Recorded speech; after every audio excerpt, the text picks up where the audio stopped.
Hi everyone, this past year I decided I was tired of dealing with old-fashioned coolers and ice every time I go on one of my outdoor adventures, so I reached out to Dometic and asked them if I could review one of their portable refrigerators, and they sent me this thing. This is a CFX3 75DZ model. It's from the CFX3 line that came out early in 2020. I've got it in the back of my 1999 Toyota Land Cruiser here, up on my sleeping platform. Let's get it down, put it on the tailgate, and then I'll give you a closer look at it. Okay, here it is. So, CFX3 is the line, and then 75DZ is this particular model. DZ stands for dual zone. 75 normally corresponds with the storage volume, but in this case, this thing holds 65 liters. That's spread out over these two different compartments here. This one's a little bit smaller because it's got the refrigerator compressor unit in it there, but there's that one. And then here's the big one. Comes with these cages that come out. This one has a divider in it, and then this one has two different layers. So there's one, and then there's another one down in here. There's a nice light on the interior there as well, and then there's a drain plug at the bottom.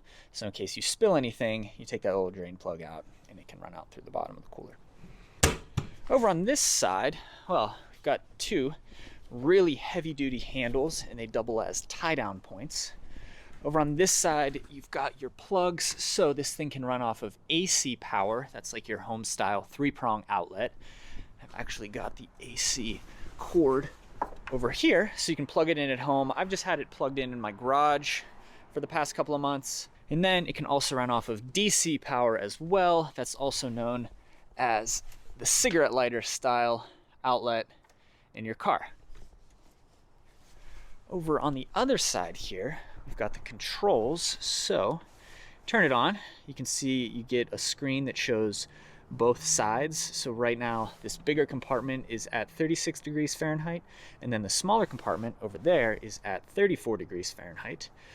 You've got Bluetooth and Wi-Fi, so you can do all of this via your phone via an app if you connect via Bluetooth or Wi-Fi.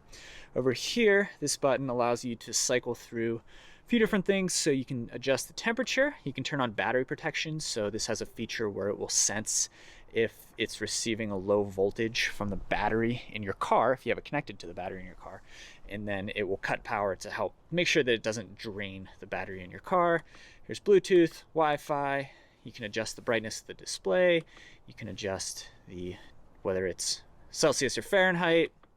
And then what does that do? You can turn on and off the different zones. And then there's your back button. There's also a USB-A port right there as well. So you could plug a phone into this and charge a device off of that port there. All right, let's put this thing back up on the platform now, and then I'll show you my personal setup for how I use this fridge.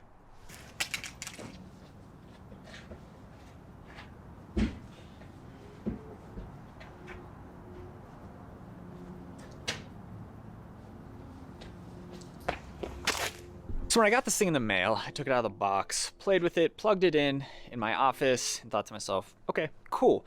Then I thought about how exactly I was going to use it. So the idea here is you take this thing on a camping trip, you plug it into the vehicle, so anytime the vehicle is running, the fridge is receiving power off of your 12-volt outlet that your car hopefully has in its cargo area. But then what happens when you turn the car off? This thing does not have a built-in battery, so it needs power at all times in order to function. So it dawned on me that I would need some kind of external power source. So I got this. This is a Goal Zero Yeti 500X battery pack. I reached out to Goal Zero, told them that I was reviewing a refrigerator and that I needed a battery pack, so they gave me a little discount on this thing. It's a 505 watt lithium ion battery pack. This thing will recharge your phone from dead, I believe, 50 times. According to Goal Zero's website, it'll power one of these fridges non-stop for up to 20 hours.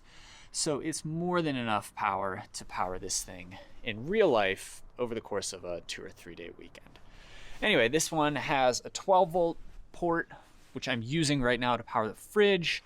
This hooks up to a special proprietary port This I have right now plugged into the car, but it can also be plugged into a solar panel, which will provide power to the battery pack that way. Here you've got two USB-C ports. This also acts as an input. It's also a 60-watt fast charge port, but you can also charge the battery off of this USB-C port. And then here you've got two AC ports, just like you'd have in your wall outlet at home. It's got a handle. It's not too heavy, but since it's this big lithium-ion battery pack in there, it's kind of heavy. And then there's also an input for charging it on the back. I'm just charging it from the front so you can see how all the ports go in there.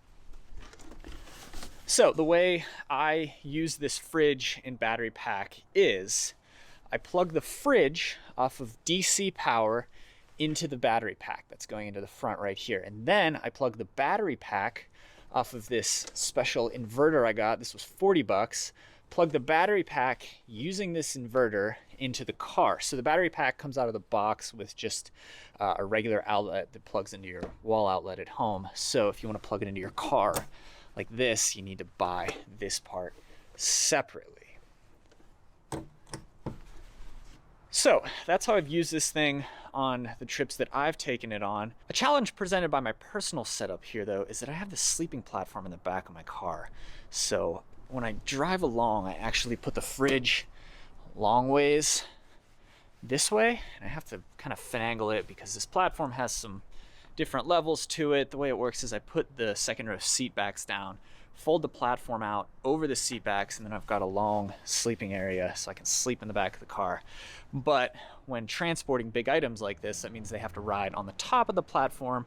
That's a little bit challenging, but everyone's situation will be different, I guess. And mine, I've been able to make it work. The challenge with building any adventure vehicle setup is figuring out how to make these things all work together. And I can't say I've perfected this method, but it works, I guess. I've now used this refrigerator on 3 different trips. The first was a mission to summit some 14ers in Colorado.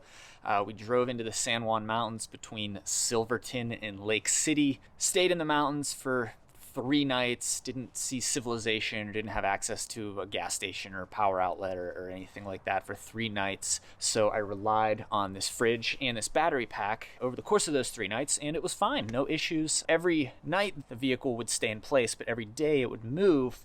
So that means the battery here got a little power. The fridge was able to run off of the car for a little while each day. So no issues there.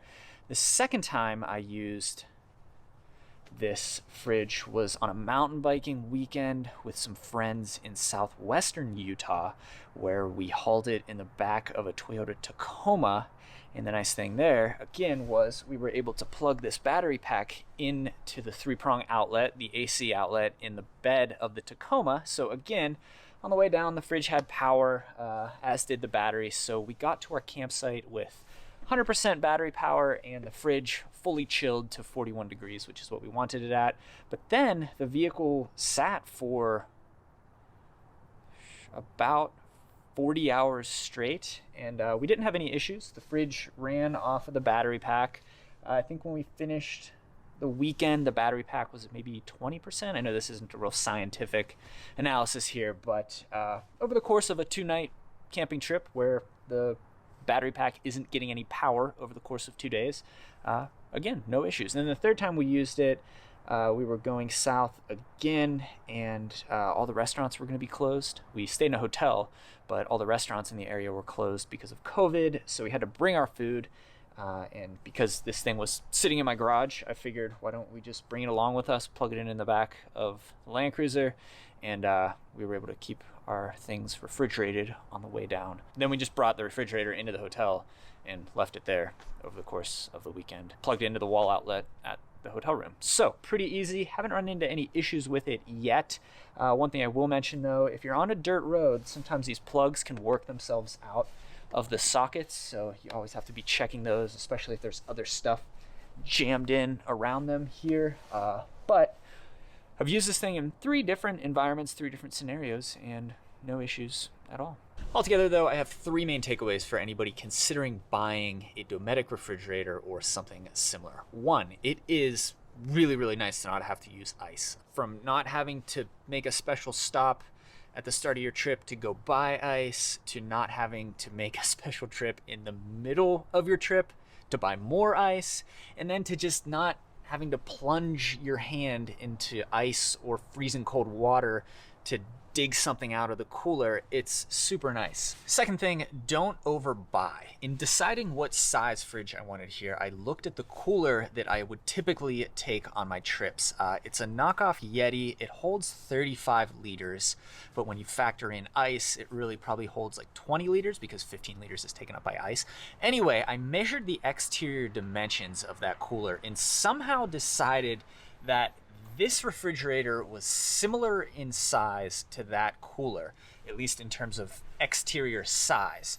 So for whatever reason, I decided to get this big one here, this 75DZ that holds 65 liters.